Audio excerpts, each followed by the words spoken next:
আপনি কে, আপনি কি করছেন, আপনি কি অনুভব করছেন, আপনি কোথায় যাচ্ছেন, এসব যদি আপনি অন্যদের বলতে থাকেন তাহলে তার মানে হলো আপনি নিজেকে হারানোর জন্য নিজেই শত্রু তৈরি করছেন। কারো চোখে না পড়ে নিষ্ঠার সাথে পরিশ্রম করার আনন্দই আলাদা। অদৃশ্য হয়ে যাওয়ার পর আপনি যখন অনেক দিন পর কারো সামনে আসবেন তখন আপনি এক নতুন সংস্করণে আবির্ভূত হবেন। এটা কিভাবে করলে, তুমি কিভাবে এটা করতে পারলে? সবাই যখন অবাক হয়ে জিজ্ঞেস করবে তখন আপনার মধ্যে এক পরম আনন্দ অনুভূত হবে। কিন্তু এটাই হলো সত্যি। এই অন্ধকার জগতে ভূতের মতো অদৃশ্য হয়ে পরিশ্রম করে যখন আপনি নিজের জীবনের উচ্চতায় পৌঁছাবেন তখন আপনি কি করছেন তা কাউকে বলার মতো ইচ্ছাই থাকবে না।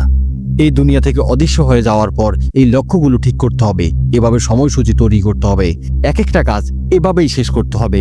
এই ভিডিওটা সম্পূর্ণ কিভাবে অদৃশ্য হওয়া যায় তা নিয়েই কথা বলবো।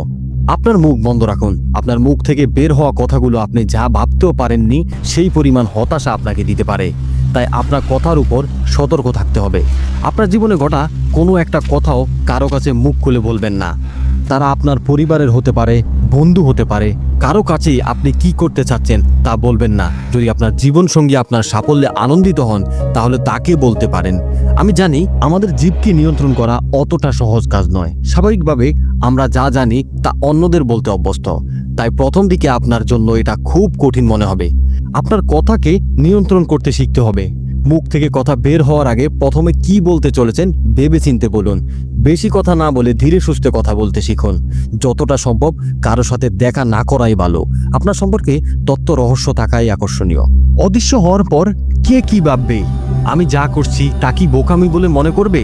আমি যে কাজগুলো করছি তাতে যদি হেরে যাই তাহলে আমাকে কিভাবে ঠাট্টা করবে?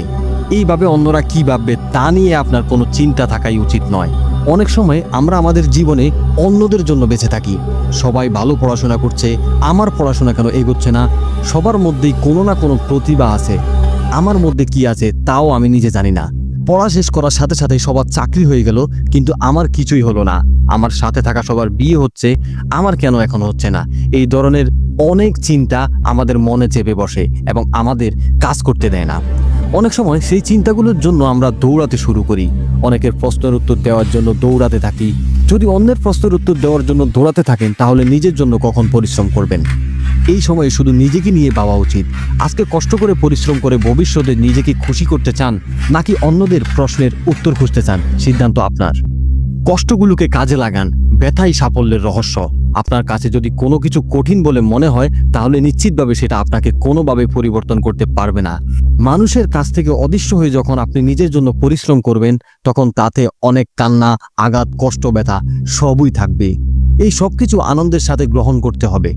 আমি জীবনে খারাপ অবস্থায় থাকার কারণ আমার পরিবার, আমার বন্ধুরা আমার সাথে বিশ্বাসঘাতকতা না করলে আমি আরও উঁচুতে যেতাম। এভাবে অন্যদের দোষ না দিয়ে আপনার ব্যথাকে ব্যবহার করে পরিশ্রম করতে শুরু করুন। ব্যথাহীন জীবনে পথ তৈরি হয় না। আপনি যখন কষ্ট করে পরিশ্রম করবেন তখন মনে হবে আমরা কেন এত কষ্ট করছি? যা আমাদের আরামদায়ক মনে হয় শুধু সেটাই করে যেতে পারতাম। সেই সময়ে আপনার মনে বা শরীরে থাকা ব্যথাই আপনার জীবনকে পরিবর্তন করতে চলছে, এটা বুঝতে হবে। আপনার আঘাতের জন্য নিজেকে ওষুধ লাগাতে শিখুন। এই পৃথিবীতে কেউ আমাদের বাঁচাতে আসবে না, নিজেই নিজেকে বাঁচাতে হবে। এই অন্ধকারে থাকা কষ্ট দেখে ভয় পেয়ে পালিয়ে যাবেন নাকি এই অন্ধকারে দেওয়া কষ্ট সহ করে নিজেকে বদলে আকাশে উড়াতে চাইবেন? এতে আপনি যে প্রত্যেকটি ব্যথা অনুভব করছেন তা আপনাকে পরের ধাপে নিয়ে যাচ্ছে, এটা বুঝতেই হবে আপনাকে। ব্যথা সহ্য করে যে শক্তিশালী হয় সেই আসল যোদ্ধা। সঠিক লক্ষ্য ঠিক করুন। আপনি কি করতে চান সে বিষয়ে একটা স্পষ্ট ধারণা থাকতে হবে, সেটাও খুব বাস্তবসম্মত হতে হবে। শুধু মনে মনে না ভেবে আপনার লক্ষ্যকে লিখিত রূপ দিন। পৃথিবী থেকে দূরে সরে গিয়ে নিজের জন্য যখন পরিশ্রম করবেন তখন আপনার ব্যথাগুলো সহ্য করতে শিখতে হবে। এই চ্যালেঞ্জটা গ্রহণ করে প্রথম দিকে কাজ করলে কঠিনই মনে হবে। ধীরে ধীরে এই ব্যথা সহ্য করা শুধু নয়, সেটাকে আনন্দের সাথে গ্রহণ করতে শুরু করবেন। এটা আপনাকে সাফল্যের দিকে নিয়ে যাবে। এত কিছু সহ্য করে নিজেকে পুরোপুরি পরিবর্তন করার পর নতুন এক সংস্করণে আপনি নিজেকে অনুভব করবেন। এরপর আপনি অন্যদের সাথে গিয়ে স্বাভাবিকভাবে মিশতে পারবেন। আপনি কি করছেন তা সবাইকে বলতে পারবেন। কিন্তু সত্যি এই চ্যালেঞ্জ গ্রহণ করে অদৃশ্য হয়ে নিজেকে পরিবর্তন করার পর কারো কাছে এটা বলার ইচ্ছেই হবে না। অন্যদের কাছে কেন নিজের সম্পর্কে বলবো, আমাদের পরিকল্পনা কেন বলবো, এই চিন্তা আপনার অচেতন মনে গেঁথে যাবে। জীবনে প্রত্যেকবার পরের ধাপে যেতে চাইলে ভূত হয়ে যান, মানে অদৃশ্য হয়ে যান। আজ এই পর্যন্ত, আগামীতে দেখা হবে অন্য কোনো ভিডিওতে। ততক্ষণ ভালো থাকবেন। আল্লাহ হাফেজ।